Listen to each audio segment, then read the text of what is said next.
Alright guys, welcome back to another Warframe video. This is going to build on our video from last week. Thank you to everyone who left comments and suggestions on the build. I have now come back, revised it, and we're going to try again.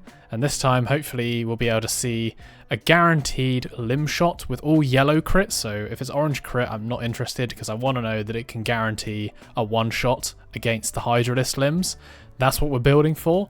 And if it can't do that, then I don't really know what to do past this point. So I'm just going to go through basically what I've changed out since my last build from the video last week. So if you guys want to go back and see the build in a bit, more in depth, then please go ahead and have a look at that. There's only literally a couple things, or a few things I should say, that I've changed here. So in terms of our vault, you can see I have now thrown on another violet shard. So I've sacrificed a bit of strength, thrown on another violet for the additional electricity damage. I do believe that does outrank the extra damage we'd get from Eclipse and also the shock trooper over here. So that's all good. I've put holster ramp on now as well. Other than that, nothing else has changed on the vault build. On our Zenith, I have removed Stormbringer. I've put on heavy caliber instead. The reason being that it does actually do more overall damage, but obviously the accuracy is a big issue for Zenith, because if even one pellet misses the target, you are going to be in trouble. So hopefully Twitch is going to counter this and will be close enough that all the pellets can still hit the limbs, even the tricky ones in the shoulders, but we will have to wait and see. Still running the Zenith Akrakan Riven mod there, and everything else geared towards crit. And I've got Vile Acceleration on. As I said before, I do want to keep Vile Acceleration on. I find it really, really useful, actually, particularly for the first camp, getting the first lure. It just helps clearing out the units there and obviously getting that second Vermisplicer spawn in. Still got Primary Deadhead on. Not really sure if there's anything I can swap out for here, to be honest. I have had a look through, but I don't think anything's really going to help. And this does provide us with additional recoil reduction, which might well help against the negative accuracy of heavy caliber. I'm not really sure. But either way, yeah, I think this is about as good as I can get right now. So that's what we're going to roll with. And then on our Eidolon Shredder, I have kept on Cascadier Accuracy. Someone did suggest running Secondary Outburst instead, and I was trying to do calculations in my head without having to get the full Arcane. And personally, I think the additional crit levels that you get from Accuracy are going to be way higher, and also you need to get your combo counter up as well. And I don't really want to have to think about that, to be honest, so I'm going to keep it off. But thank you for the suggestion. I think it is something that it merits consideration, but I feel like Cascadier Accuracy still provides the greatest increase in damage if we can land it correctly. Lethal Torrent, Barrel Diffusion, Creeping Bullseye, and then obviously our 3 prime mods up the top here as before. Vastilok I have changed. We have now got Sacrificial Steel and Corrupt Charge on. Someone did rightly say that obviously Melee Duplicate procs on criticals, so on base crits. So upping the crit chance would allow us to proc Duplicate more often, which means we'll have to attack less with our melee to fully strip the Eidolon's armor. And I've also upped our initial combo counter using Corrupt Charge, just so that things like Gladiator Vice, which gives us an extra 10% melee critical combo counter chance. I know it's like nothing, but it does work a bit, and if you wanted to, you could form of this, throw on Blood Rush. That will give you an extra 40% crit chance as well. So yeah, you'd have even more chance of proccing melee duplicate, but it's not that important, to be honest. I'm usually stripping the entire Eidolon's armor in about 2 hits. Madurai still, nothing has changed in that respect. Our pet hasn't changed at all. I'm still running Wyrm Prime with all the base mods on. Vault Clock hasn't changed at all. We are just running the Vigilante mods to boost our orange crit chances. I am running this because obviously it is good. I do want to see if I can hit all yellows, so hopefully we get the opportunity. But it always helps to have orange crits on hand, so that's good. And then gear-wise, we are going to be running Squad Energy Restores, our Call Crewmate Necromech Summon. Itzal, not changed a damn thing here because I don't need to, but obviously you can upgrade this as you see fit. My system reroute is still very low, but I don't see the need to up it anymore. And then yeah, I think that's basically it. Parazon wise, exactly the same as before. Auto breach, runtime, and untraceable. And then on our operator, let's just quickly jump over there. You can see we are running Magus Elevate, Magus Vigor still, so no Magus Melt. I'm not gonna... What I don't want to do is prejudice if I do get a full yellow crit on a Hydralisk limb. I don't want to then be thinking, well, what if Magus Melt did a bit of damage to it So yeah, I've kept it off for now, but obviously if you wanted to run Magus Mail or even Magus Lockdown for Vombalists, then do so. And then Eternal Eradicate and Eternal Onslaught, the two base mods for Eidolon hunting, and really amps in general, to be honest. They're pretty staple these days. And then what I do want to also do is quickly just pop down and show you guys the On-Call Crewmate that I'm running. So I'll do that now. We'll just quickly cut the video and head over. Okay, so here is our On-Call Crewmate. You can see the main things to have, literally the only things you need actually on an On-Call Crewmate are going to be combat and endurance. Nothing else makes any difference. This is all just Railjack specific, these last kind of three here. So combat and endurance are the main two that you want to stack out. You do not need an elite on-call for this. You can just have a normal one. I was using this guy over here for a while and he's only got 5 and 3. So yeah, 5 and 5 ideal if you can find one, so endurance and combat. And then the weapon you want to have on is a beam weapon. This is obviously going to chain off of the Eidolon, hit the Vombalists underneath, pop them and charge any lures you have parked nearby. That is the sole purpose of the On-Call Crewmate, and he only sticks around for Terrorist. He's literally there for none of the run other than that bit. So yeah, and then obviously on the Kuvinukor, it literally hardly matters what you run. You could probably just run Hornet Strike and still have enough damage to take out the Vombalists that spawn underneath. If you have a full build like this, they'll pop instantly, but it's not necessary. You don't need it, and Secondary Innovate just allows this to do stupid amounts of damage. Anyway, so yeah, that's all we'll say about that. Let's now jump into the run and see if we can perhaps get a sub 7 minute. Alright, so let's see how we do now then. Slightly worried about the decreased accuracy, but we'll see how that pans out. It's largely going to be an issue for the Hydralisk. Nice quick start there.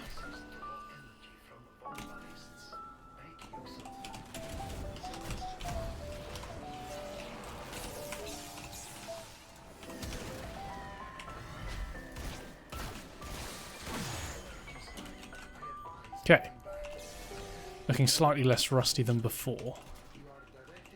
Let's try just using the Vermi here. Don't know if it works without damage buff, but we'll see. Nice.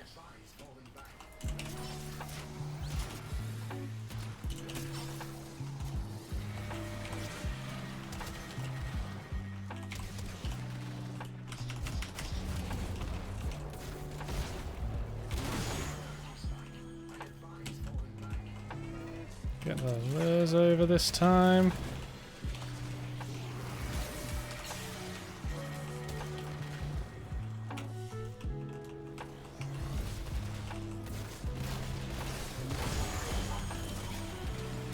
Good. 1, 2, 3, 4, 5. God, the zoom in is very annoying.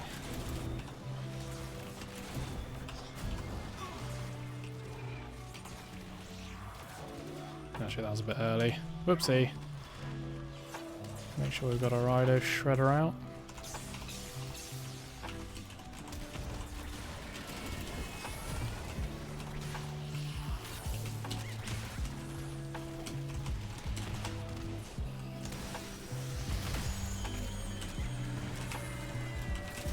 Still not quite confident with the Vermisplicer there.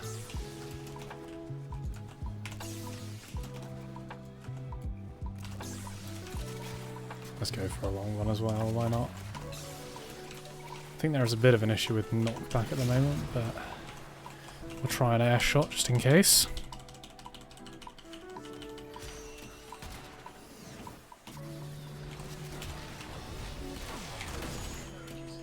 Okay.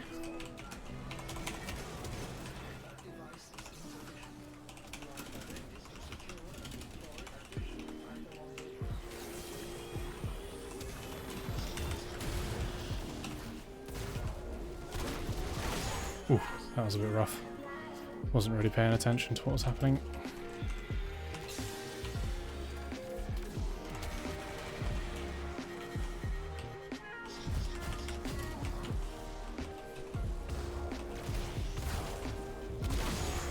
Nice.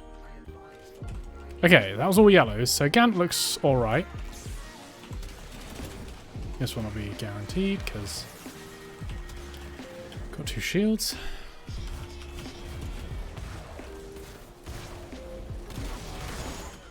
All yellows again, alright.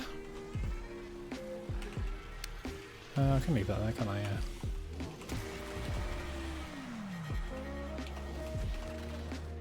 Use this now.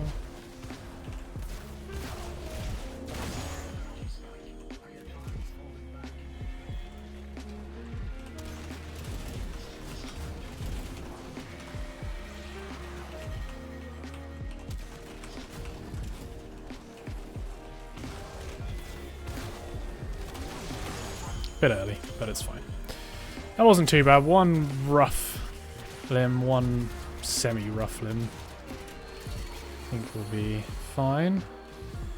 Really, it's just if we can beat that 704 that we got last time, we'll have definitely improved. Oh, come on, slowpokes.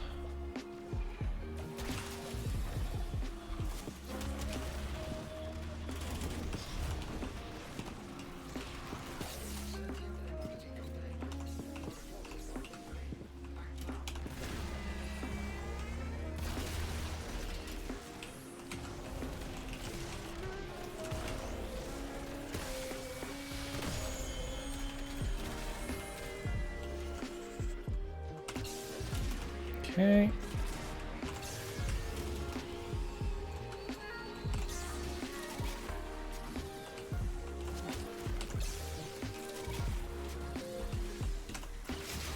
I very much hope we don't get a long spawn, because I really cannot remember the spot for it. And also the issue of knockback.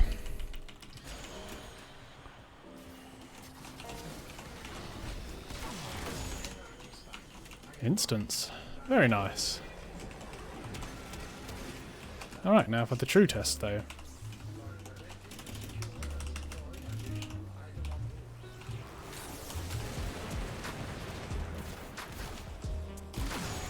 That was an orange crit, so we can't really tell.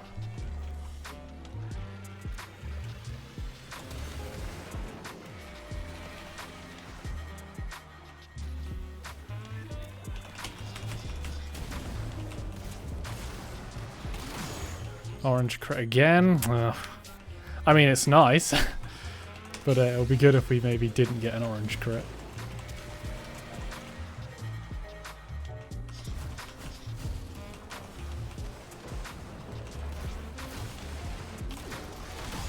Orange crits. Double orange crits. Ugh.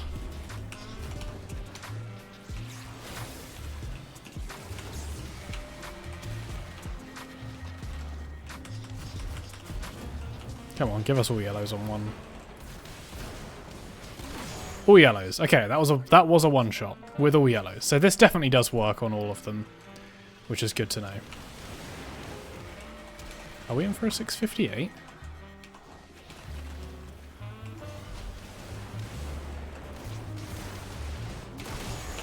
$58. Blimey.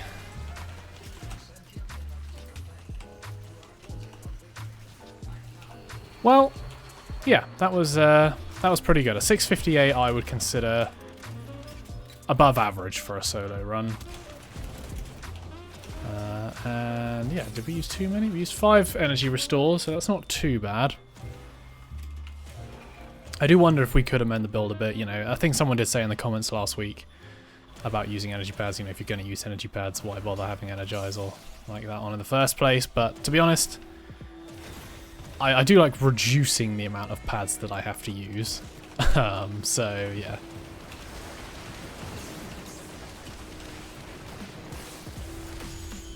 Oh, we got some red crits there. I think it is the height, you know. Maybe we just need to aim a bit higher at the head. Didn't even use Void Strike for that.